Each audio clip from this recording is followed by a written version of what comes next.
कि देखना चाहिए। जैसे बुखार है कि स्वस्थ है, थर्मामीटर से पता चलता है ना।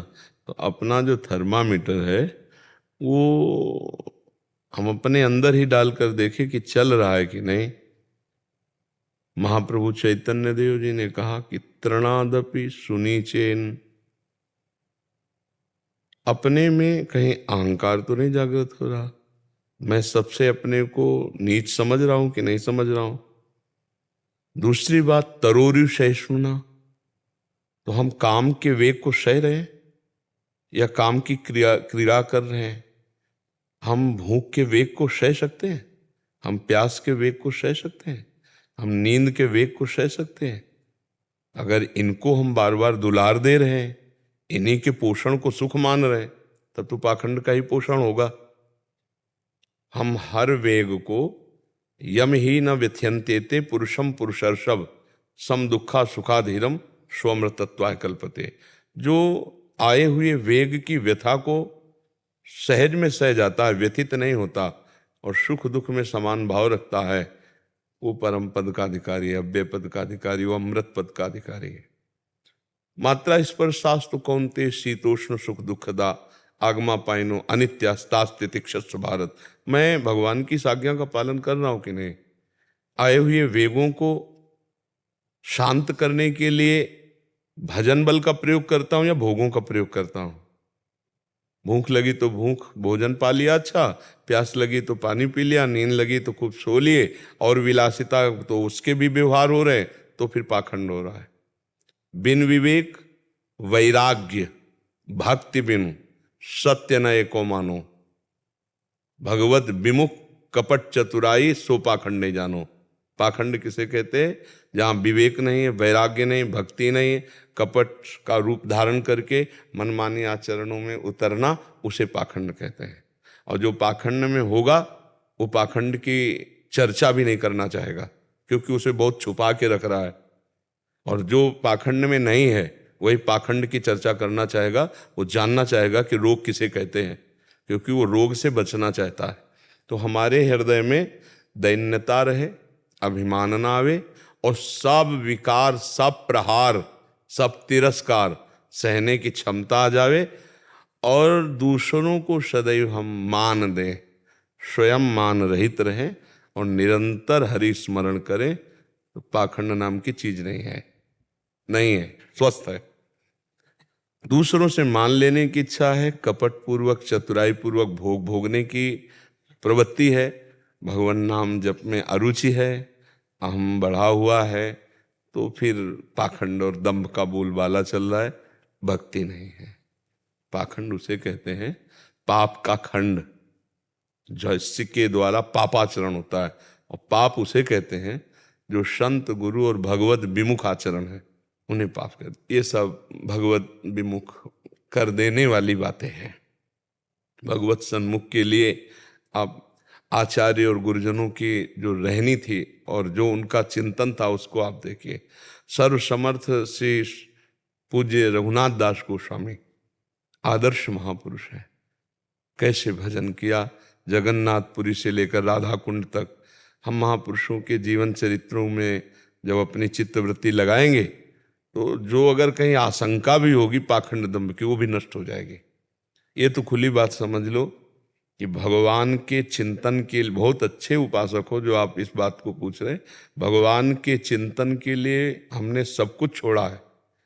अब हमारा कोई कर्तव्य नहीं, एक ही कर्तव्य है, निरंतर भगवान में स्थित रहना। वो ठाकुर सेवा करके, ग्रंथों का स्वाध्याय करके, संत सेवा करके, नाम कीर्तन करके, वो ये सब हो सकते हैं अभ्यास, लेकिन हमारा लक्ष्य क्या है? निरंतर कृष्णाकार वृत्ति, मुरारी पादार्पित चित्त वृत्ति। अब हम लोग फिर व्यवहार में भूल जाते हैं। ठाकुर जी को भोग लगा, अच्छा अच्छा पदार्थ पाया, भगवत विस्मरण, और फिर जब वेग आएंगे तो भजन है नहीं तो सह नहीं पाएंगे। फिर वेगों की पूर्ति करनी, और वेगों की पूर्ति हुई तो बस हो गया पाखंड। निवृत्ति का बोर्ड लगाए हैं और प्रवृत्ति के हर आचरण है, तो पाखंड नहीं हो गया जी। निवृत्ति मतलब निवृत्ति।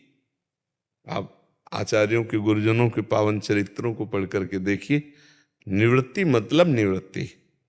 तो हमारी निवृत्ति परक वेशभूषा है, तो आंतरिक भी निवृत्ति परक ही वृत्ति रहनी चाहिए। हाँ, रोज सुस्वादिष्ट भगवत अर्पित भोजन भी नहीं पाना है, इसीलिए मधुकरी वृत्ति लिखी गई है। कभी वो मिल गया स्वादिष्ट, तो कभी रूखा सूखा, और कभी कभी नहीं भी मिला तो 24 घंटे कुछ नहीं पाया। तो हमारा अभ्यास तो पुष्ट हो रहा है कि हम दुख में भी भजन कर सकते हैं। जैसे भूख से व्याकुल हैं, 2 दिन हो गए, 3 दिन हो गए, और हमारा बराबर भजन चल रहा, तो हमारा अभ्यास बहुत पुष्ट हो रहा है। कभी छक के भोजन, कभी भूखे रह करके, कभी थोड़ा पा करके, कभी बहुत सुविधाजनक स्थान पे बैठ के, कभी एकांत निर्जन असुविधाजनक स्थान पे। तो उससे क्या हुआ, भजन हमारा अभ्यास हर जगह पुष्ट हो गया। तो भजन, और भजन ही सार है, हर समय चित्त वृत्ति में श्री कृष्ण बसे रहे, यही निवृत्ति है। अगर इस श्री कृष्ण को भूले तो फिर वो हमारी प्रवृत्ति ले डूबेगी कहीं ना कहीं। श्री कृष्ण भजन छूटा तो प्रवृत्ति ले डालेगी, पक्का ले डालेगी, कहीं फंसा देगी। और फंसने में तो अच्छा लगता है, लेकिन फंसने के बाद जो फांसी लगती है वो अंदर से जलेगा, क्योंकि आप निवृत्ति परख हो, या हाय हाय मच जाएगा, और वो फांसी आपको छोड़ेगी नहीं।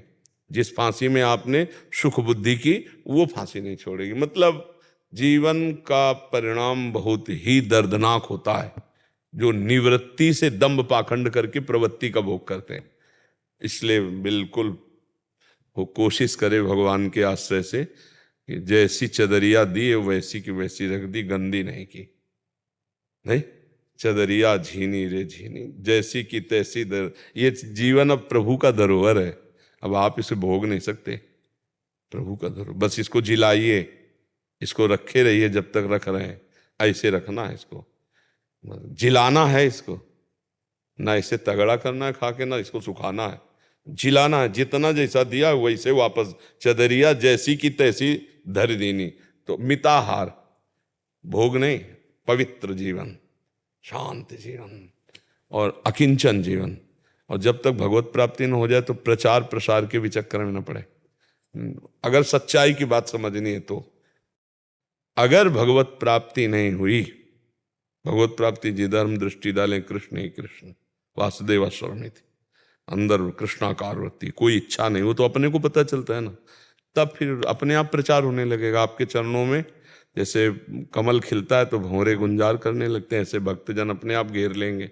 पर जब तक भगवत प्राप्ति नहीं होती तब तक प्रचार प्रसार के चक्कर में नहीं तो हम जहाँ प्रचार करने जाते हैं वहाँ प्रसार है माया का, और हमारी स्थिति मायातीत है नहीं, माया विजय नहीं, वो घसीट लेंगे। जैसे हम किसी डूबे हुए को निकालने जाएं और अच्छे तैराक नहीं है तो वो डूबने वाला पहला काम करता है निकालने वाले को डुबाना, क्योंकि वो सांस लेना चाहता है ना। ऐसे ही माया आसक्त जीव, जब आप उनको भगवत चरणारविंद की तरफ ले जाने के लिए प्रेरित करेंगे तो वो आसक्त चित्त आप पर आसक्ति का जादू डालेंगे।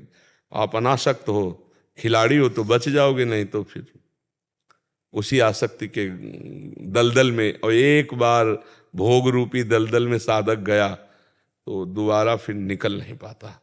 बहुत है, भगवान ही कृपा करे तो निकल पाए, नहीं उसकी तृष्णा, भोगे हुए विषय को बार बार भोगने की तृष्णा उसे गिरा देती है। अब फिर नवम भोग, बहुत दुर्दशा हो जाती है।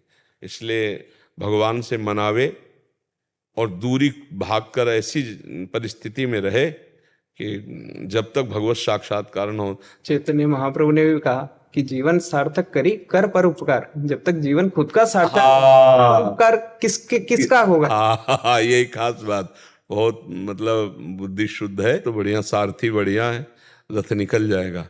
और नहीं तो प्राय बुद्धि फंस जाती है इन्हीं बातों में, क्योंकि अच्छे अच्छे भोग ठाकुर जी को लगते हैं तो रसेंद्री तृप्त भगत जन आते रहते हैं, तो व्यवहार फिर धीरे धीरे जनेन्द्रीय में, फिर धीरे धीरे फिर मन शांत हो जाता है। मन शांत का मतलब आध्यात्मिक की तरफ नहीं उसको जलन होती, लगता ठीक है यार चल रहे हैं, वो बैलेंस बन जाता है भोगों का। और फिर वो बस इतना मलिन हो जाता है कि वो कहता ठीक है यार चल रहे हैं। जो अच्छा साधक होता थोड़ी भी गलती पर हाय हाय मच जाता है, ऐसा कैसे हो, हे भगवान हे करुणा निधान बचा लो मुझे, मैं ऐसा ऐसे हो। और उसको फिर ये भी नहीं लगता कि बचा लो, ठीक है ऐसे, वो है पाखंड, वह दम चल तो भी रहा लेकिन पाखंड और दम्भ में। और जो प्योर शुद्ध भगवत मार्ग है वो बिन विवेक वैराग्य भक्ति बिन सत्य नये को मानो, भगवत विमुख कपट चतुराई सो पाखंड है जानो। अब तो मतलब भ्रमण का तो समय नहीं है, छोटी मोटी कहीं कुटिया ऐसी कोई व्यवस्था हो जाए जहाँ चुपचाप रहो और मांगो खाओ या जैसे भी मिताहार करो और रात दिन भजन में लगे, बस यही निवृत्ति का लाभ है। पहले अपना काम कर ले। महाराज भगवान की कृपा से हम सब साधकों के बीच में रहते हैं, तो सुबह जब मैं उठता हूँ तब देखता हूँ सारे साधक हैं, तो भगवान को प्रणाम करता हूँ कि आपने ऐसी हाँ स्थिति बिल्कुल, बहुत सुंदर। कि कहीं चूक नहीं होगी, क्योंकि सब हम हमारी तरफ दृष्टि डाले हुए हैं। यही सैकड़ों साधक के जब एक साथ रहते ना तो यही खास बात होती है कि एक का अगर मन भी भटके तो भटकने का चांस नहीं, क्योंकि सैकड़ों की नजरों में ये साधु संग का जो घेरा है ये बहुत लाभदायक। भगवान जब द्रवित होते हैं तब ऐसा देते हैं, जब द्रवि दीन दयालु राघो तो साधु संगति पाइए। बहुत सुंदर।